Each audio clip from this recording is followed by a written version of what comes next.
Assalamualaikum warahmatullahi wabarakatuh. Di sini saya akan menjelaskan materi tentang kegiatan ekonomi.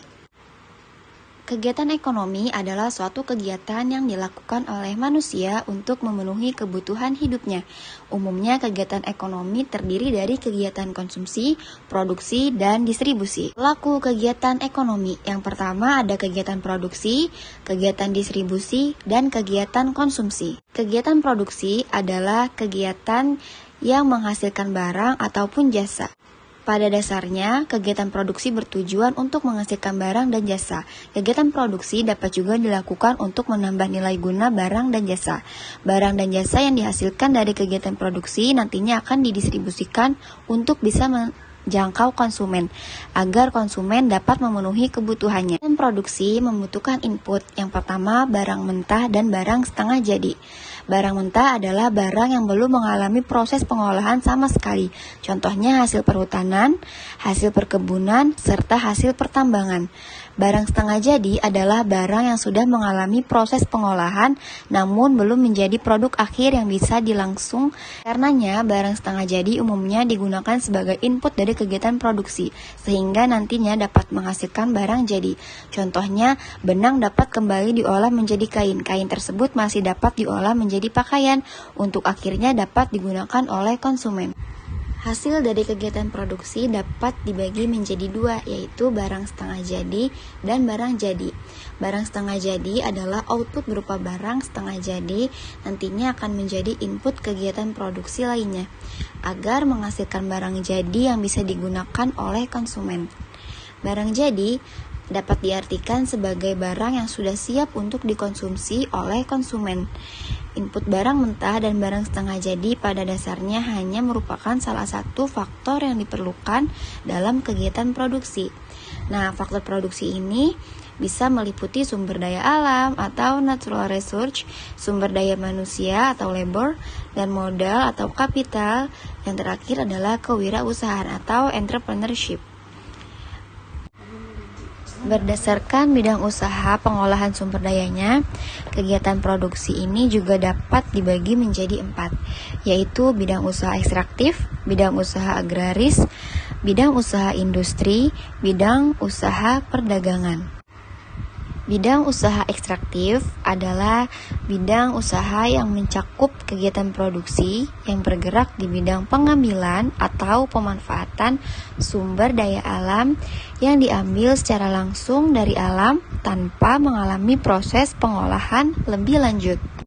Nah, yang kedua adalah bidang usaha agraris, yaitu bidang usaha yang mencakup kegiatan produksi yang melakukan pengolahan lahan, baik perkebunan ataupun pertanian.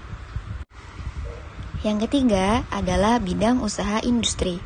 Nah, bidang usaha industri ini mencakup kegiatan produksi yang bergerak di bidang mengolah barang mentah atau barang setengah jadi menjadi barang jadi. Yang terakhir adalah bidang usaha perdagangan.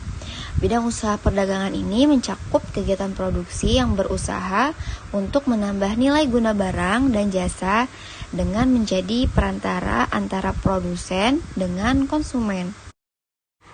Selanjutnya adalah kegiatan ekonomi distribusi. Nah, distribusi ini merupakan salah satu kegiatan ekonomi yang fungsinya menyalurkan barang atau jasa dari produsen ke konsumen. Nah, proses distribusi ini sangat penting. Kenapa? Karena pada kegiatan inilah produk dapat tersebar secara meluas dan dapat dikonsumsi oleh konsumen. Tanpa adanya proses distribusi, konsumen akan kesulitan untuk mendapat produk yang dibutuhkan. Sehingga dapat dikatakan bahwa kegiatan distribusi ini merupakan kegiatan yang menghubungkan kegiatan ekonomi produksi dan kegiatan ekonomi konsumsi. Jumlah produk, luas daerah, sifat produk, faktor biaya, sarana angkutan, kondisi pasar, faktor perusahaan, dan sarana komunikasi merupakan faktor-faktor yang mempengaruhi kegiatan distribusi.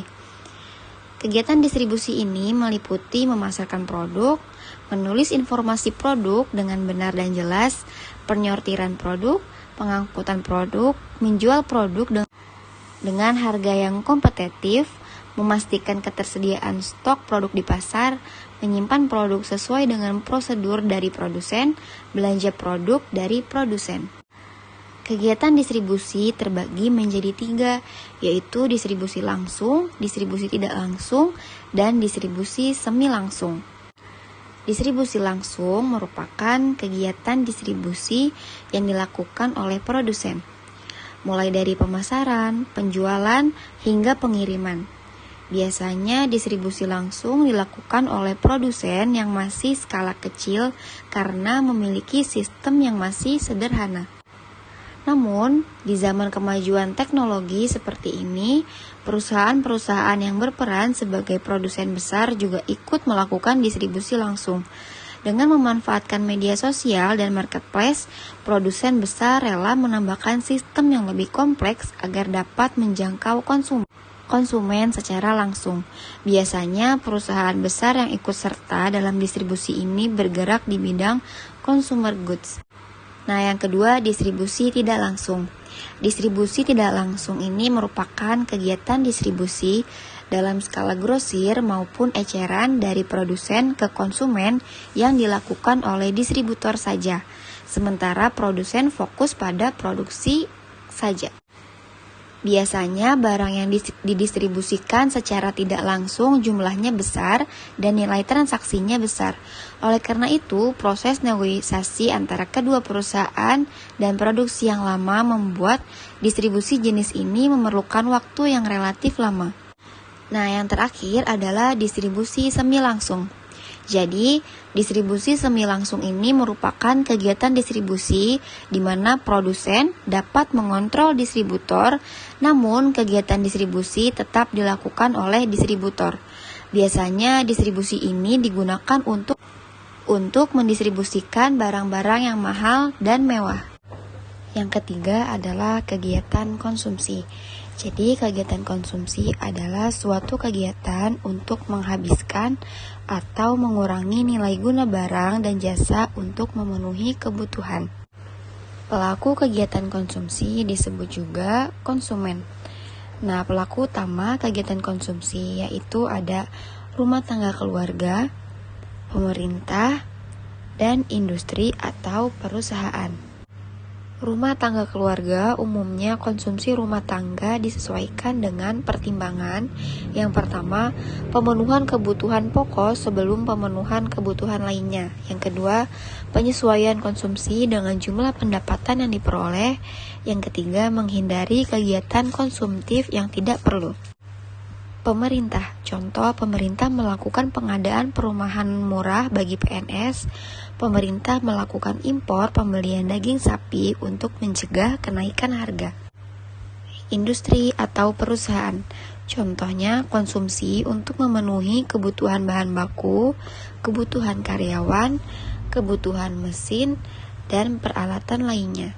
Jadi, kesimpulan dalam materi ini yaitu kegiatan ekonomi adalah kegiatan yang dilakukan manusia untuk memenuhi kebutuhan hidupnya.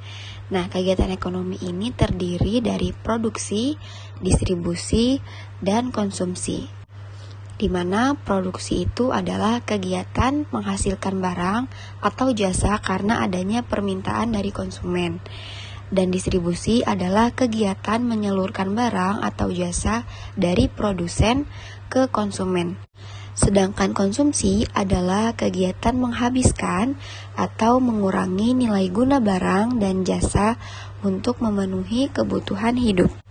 Nah, pelaku kegiatan konsumsi disebut juga adalah konsumen. Sedangkan pelaku kegiatan distribusi disebut juga distributor dan pelaku kegiatan produksi disebut produsen. Nah, sekarang adalah contoh kegiatan konsumsi. Misalnya kalian membeli sayur, lalu kalian membeli kebutuhan sehari-hari di toko atau warung, itu disebut contoh dari kegiatan ekonomi konsumsi. Sedangkan contoh dari kegiatan ekonomi distribusi adalah grosir makanan kecil yang menjual produknya dari produsen kepada masyarakat atau konsumen. Nah, sedangkan contoh dari kegiatan ekonomi produksi, yaitu pabrik sepatu yang memproduksi sepatu, industri garmen yang menghasilkan pakaian, dan perajin batik yang membuat baju batik. Nah, sampai sini dulu ya materi hari ini. Semoga materinya dapat bermanfaat, ilmu yang diberikan dapat berguna. Sekian dan terima kasih.